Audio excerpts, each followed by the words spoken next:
Hey, this is Ryan Levesque here, CEO of the Ask Method Company. I'm really excited for a super special interview here today with someone who is very near and dear to my heart, someone who had a huge impact on me and our business, especially in the early days when I made the transition of being the guy doing all the jobs to building a team of people who now lead our organization and have helped grow our organization from the very early humble beginnings to where we are here today as a five-time Inc. 5000 company.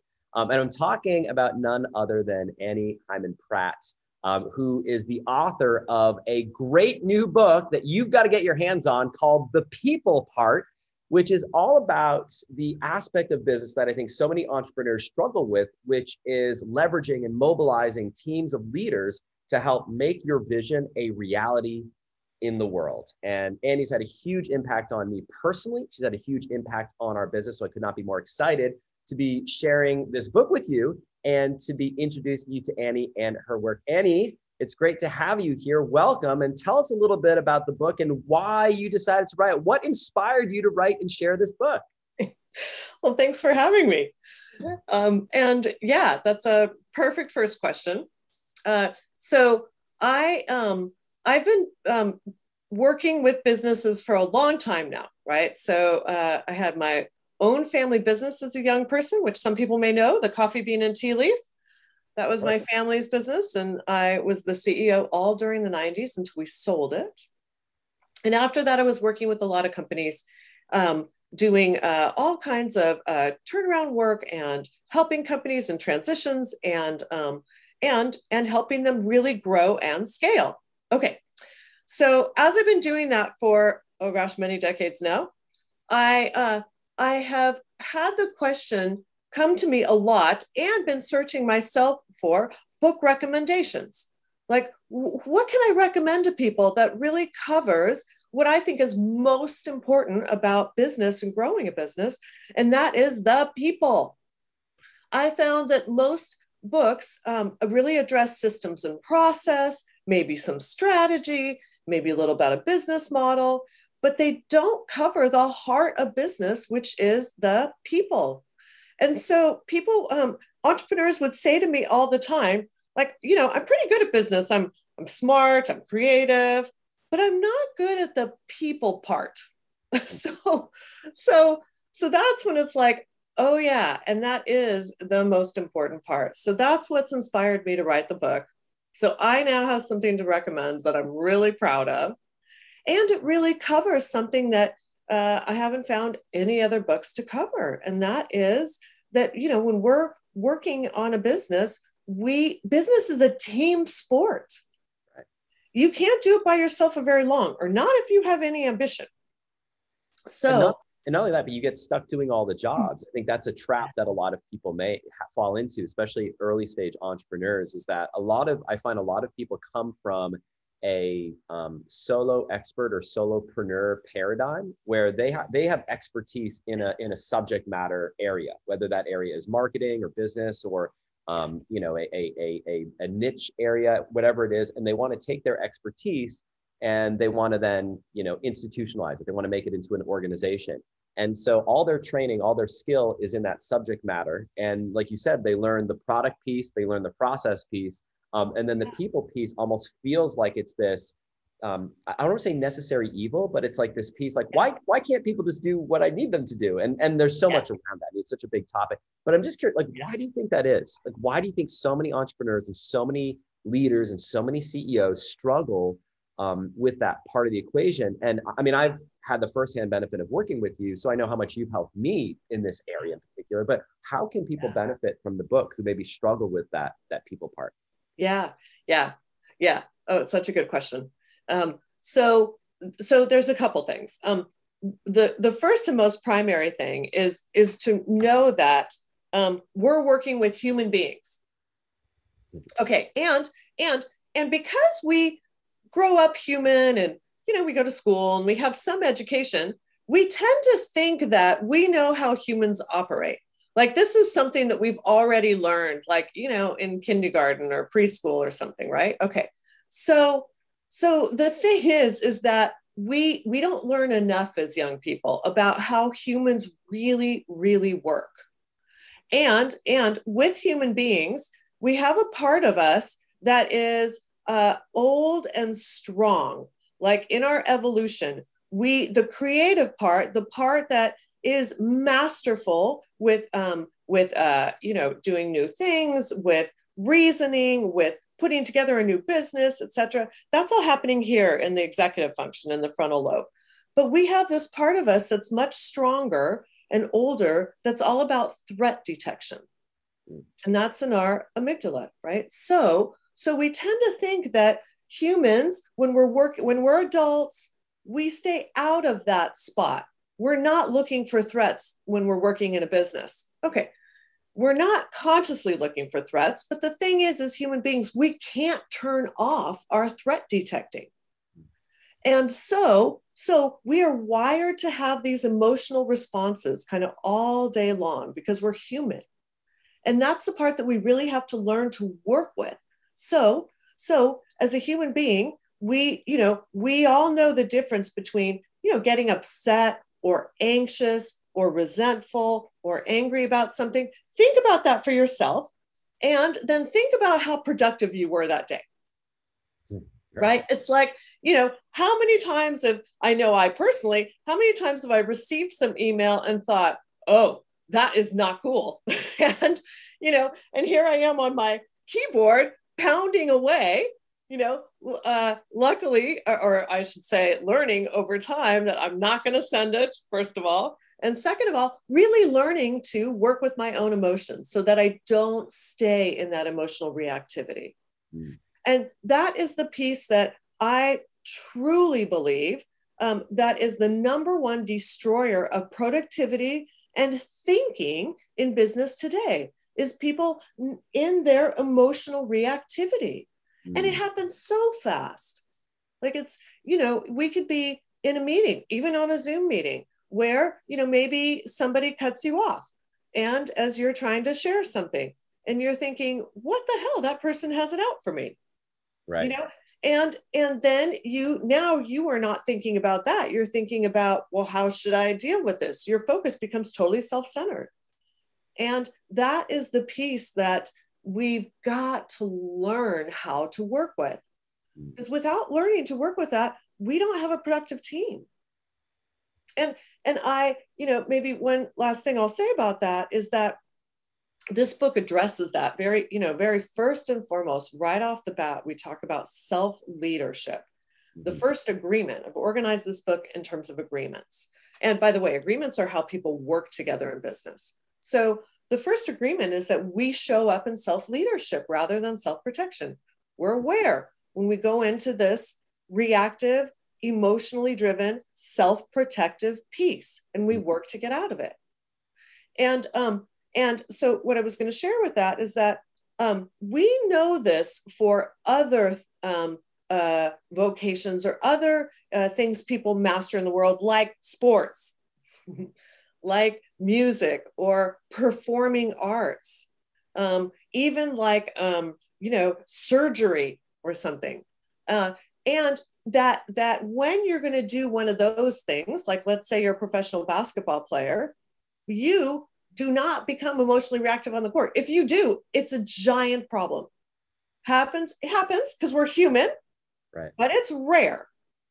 It's, if you watch little kids play basketball, they could come out crying at any second. They won't even hold their position. They don't really know what to do. They're natural ball hogs. Okay, but you can't do any of that when you're a professional. You have to really learn to regulate your emotions so that you can show up on the task, on the mission of your game. Right. And I think one of the things that's so challenging as an entrepreneur, just to use that paradigm, that metaphor that you just used, is that in many ways you are a player coach. So you are a player on the court, and at the same time, you have to wear the coach hat at times as well. And you're kind of jockeying back and forth between these two positions. And so I think it's doubly challenging when you have to fulfill both of those roles. I'm just curious if you have any thoughts or reactions to that before we talk about the other agreements. Yeah, that is first of all, it's 100% true. And even more than that, when entrepreneurs start out, it's like they're doing a one-on-one basketball game. Right. They're doing every position. They take every shot. They do, every dribble.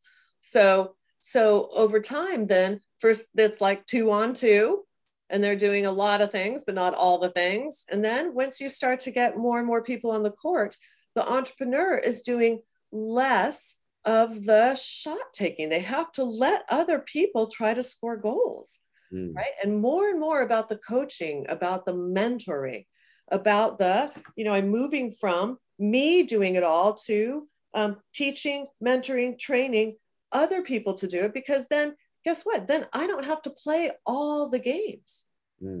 Then as the entrepreneur, because the whole thing about, well, maybe not the whole thing, but a giant thing about being an entrepreneur is that entrepreneurs want to have it all. They want a business that really works without destroying their life, without, having to work all night, every night. And to do that, we've got to have other people who can take real responsibility, who can really, be trusted to hold the right plays, that they have the stamina needed, that that they actually will be the ones taking all of the, all the shots on the goal. Well, the entrepreneur moves more and more to empowering those people, supporting those people to become more, more capable, more winning. And the, and that first agreement about self-leadership is, it's like, you don't have a team on the basketball court if people are emotionally upset. That's when you have to pull them out. Right. Right. So that's the first thing. Then the second thing really is all about outcomes. It's, our second agreement is that we define and align on business outcomes. And if it's a basketball game, how you're trying to win, right? You know what winning looks like. And in basketball, that's easier than business, I do have to say. Because in business, what winning looks like changes, because the outside world keeps changing. So we have to keep redefining that for people. So yeah, and then the third agreement is all about roles. And it's, we understand our roles and we make sure we know our part and what others' parts are. And again, that's so similar to sports, is that you have a role on the court. You don't play all the positions. Right. Yeah. So it's got, there are so many similarities to sports. And it's, I think of also the human part of sports. It's like in sports, you have the game you're playing, like basketball. And in your business, you have the game you're playing, which is all about helping business owners with their businesses, right? And you've got ways that you do that. You've got your ask method, and you've got how to choose your type of business and all of that helps people. Okay, that's awesome. All right. There's a second part of sports, and the same as business, there's a second part of sports that happens across every sport, and that is your athleticism. That's your stamina, your endurance. And you have to have really good endurance to be a great basketball player. You can't just run for, 5 minutes, which would be me, and be done. Right. You've got to be able to do the entire game. And it is the same in business. You've got to have the stamina. You've got to know the business part to keep playing it, to not tire of that piece. Right, right.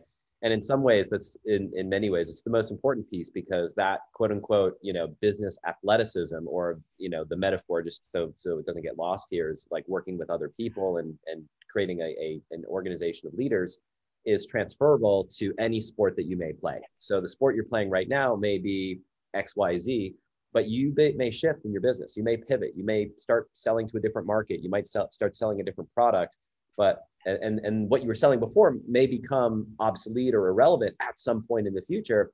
But those underlying fundamental skills, the people part really, is what is timeless. And it really doesn't matter what you sell, what market you serve, what your business model is. That is the piece that is timeless, because as long as we rely on other human beings to help us get stuff done and to buy stuff, and as long as we're working with people in some way, shape, or form, it's an evergreen skill that will serve you forever. And that's when I'm kind of looking at, where am I going to invest my limited time in reading books that are going to have an impact on me?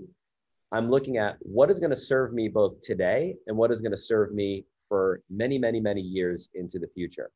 And I know what it's like when you have more books that you want to read than you can read, and you have to decide what's the thing that's going to help me right now. So I'd love to maybe talk a little bit about that, right? Because like your work has had a huge impact on me, because I am one of these people that made the transition from a solo practitioner with just one person to, believe it or not, we're up to over 70 employees now in our business, and so we were working together. I mean, it was like, I think it was like 7, right? It was from 1 to 7, and it was, it was exactly. Yeah, it was, there was a lot of challenges, right? And we still have a lot of challenges today. They're different challenges, but I've seen the path that we followed growing from, A to B to C. Yes. We, in our audience, I imagine watching this conversation right now, there are a lot of people who are very early in their journey. They may just be themselves. It may be them and a few quote unquote helpers. The world that they're living in right now is one where maybe they're working longer, harder hours now than they did when they actually got started. They might have had some fire experiences where they brought people on that they're now having to do the work of that person and double check the work. And so there's this sense of, there has to be another way. There has to be a different way. So for someone who's in that situation and they're looking at all the different books they could be reading, maybe you could talk a little bit about why right here, right now, with what's going on in the world, where we're at right now, why is it, you think, so important to be, of course you're biased, but I'm biased too, diving into this right now? Yeah. Well, that's the biggest thing is kind of what you just mentioned a little bit ago, and that is that the world is changing faster and faster. Okay, so that's the first thing. Second thing is, as good as artificial intelligence is getting, it's still no replacement for humans yet, especially in business, because things keep changing in a way that human beings are still amazing at taking in a million different variables and making sense of it, right? We're still working on a automatic driving car to take in enough variables, right? To not run off the road. We're going to be working with people. Like that is still the most effective way of growing your business. Okay. So then to know that we're going to be working with people, then we to be most effective, most successful, we want to get those early parts down pat. Like, if I could help people at those earliest stages, like I was able to support you, it's like we can start creating the habits of working well with people early. And that makes a huge difference, because if you don't understand how people performance works, if you can't work with them well, everything goes wrong. You won't know how to hire well. You won't know how to give good feedback. You won't know how to, which roles to add, how to deal with challenges, when you should let somebody go. I think that one of those questions of, that I get so often from entrepreneurs is, like, I'm struggling with this team member. Is it them or is it me? Mm-hmm. Right. Who's the problem here? Right. And it's like, okay, well, we can solve that. This book is sharing all of the basic kind of rules of engagement with people, including one of the biggest is psychological safety. Mm. Psychological safety is all about providing an environment, working with people where they feel safe to say the truth, express an opinion, right? Talk about a mistake, say something that they, that they might have a little bit of a second thought of like, oh, I hope this goes okay. And for them to be able to trust it will. That when I share that I'm not going to say, meet this deadline coming up because I've run into a problem, that at that moment I can trust that I won't be blamed, judged, criticized. And that's one of the earliest things for entrepreneurs to really get, to really understand, and to have the skills to not do that. Because, to err is human, but to blame is superhuman, right? Right. And including self-blame. Self-blame is no better. So these are all people skills. These are all skills of being human, working with others, that we've got to get down early. And learning how to provide a safe environment is the very first thing that people need to perform. I mean, we can think about for ourselves. I'm sure the majority of your audience has had experiences of working with others, maybe even early in their career, where they worked with a boss who was not good. It's like, for them, and who maybe even thought badly of them, it's almost impossible to work when you're being negatively thought of. Yeah. It's very hard to perform. And so that's one of the very first things. And I know we worked on that early, because I'll tell you, all entrepreneurs that are highly driven, you guys are smart. You know what you want. You are quick to, you have high standards. You're quick to sort of point out what's wrong. But if we don't get you doing it in a different way, in a way that's more productive, then you hit a ceiling too fast. Because the best people won't work with people that they feel judge and criticize them. They just won't do it. Yeah. And it's, I've learned, there's so many lessons in it. And it's so good to be having this conversation, because, I've learned so much about, becoming a leader and really what that means. And, the command and control paradigm for like getting stuff done is just a total false economy. It's not a way to move forward. These are lessons I'm still learning. Like, even as you're saying this, I'm reminding myself of, conversations I had today and this week where I could have, probably done a better job in articulating, what it is that I'm looking to accomplish, and even creating more psychological safety than I think we already have. So I think these are lessons that, no matter where you are in your journey, if you're just getting started right now and you're trying to make your first, sales, your first dollars off the ground, but you're struggling because you're doing all the jobs, I think this is a book that you absolutely need to read today. On the other end of the spectrum, if you have a successful company that you've built and you still find yourself either slipping into habits that, when you have a moment of reflection, aren't the best way to be performing and behaving, this is a book that you absolutely need to read. We touched on, I know I've learned from you that there are these 7 agreements. I think we touched on 3 of them. I know we won't have time to do all of them, but that's why you got to get the book. Like, you get the book to go to all of them. But there are these incredibly powerful and important sort of rules of engagement that are ultimately going to help you get to where you want to go faster. And further. And I think this is a book to get there faster and further, for sure. So before we talk about where folks can get a copy of the book and how to get this, and this, by the way, this is one of these books that my prediction is there's going to be a ton of, you're going to hear about this book for like in the immediate future, like, oh my gosh, like there's this great new book, you got to read it. So, you're hearing about it here first, but I also think it's one of these timeless books that you'll be hearing about 5 years from now, 10 years from now, 15 years from now. It'll be one of these books that is in sort of the business canon of books that you like every entrepreneur, every successful business owner has to have read. And we have our list of books that, are in, on the bookshelf. This is one of these books that is going to be on that bookshelf.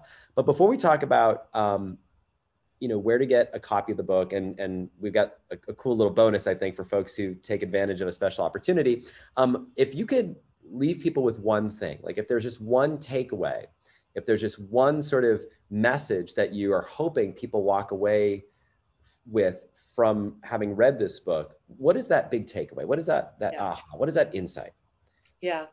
Um, I think it's that the people part starts with you, right? So it's like we really, if when you're an entrepreneur or a leader, any kind of a leader, meaning that you're responsible to generate a result, whatever result at any level, that that we first need you to be in a good place, in a confident internal place, not in a place of fear, judgment, upset, self-blame. We need you in a good place, because that's how we get the best person who's available to actually work on the business. So that is the thing that drives everything else. Once we have a really solid person in front of us who's not reactive, then we can teach everything else. Then we have the kind of the canvas to work with. And and and to have that first, that's the thing that allows a human being even to work with somebody else in a really good way, right? To be able to make agreements, to renegotiate agreements, to talk about outcomes, to figure out who's doing what. But that's, I think, the first thing, and to really know that there is a very step-by-step way to get yourself in a good place. It's not as hard as people think. It's not as easy as, as just knowing it without learning it. We do have to learn as human beings, we do. But once you learn it, it becomes a habit. And then you have a you that you can rely on in any situation.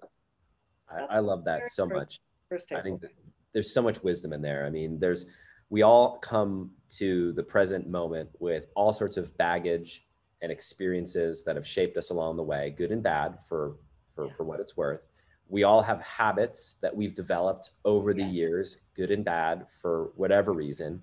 We all have experiences of being team members, employees, students along the way, with teachers and bosses and managers and leaders who have shaped our own experience and have shaped our perception of what is appropriate, what's inappropriate, that informs our decision making. But the path forward, the people part, begins with you. And I could not think of a better resource, a better toolkit, a better just roadmap to follow to get from this very moment in time, wherever you are right now in your journey, to where you want to go, than this book right here. Thank you.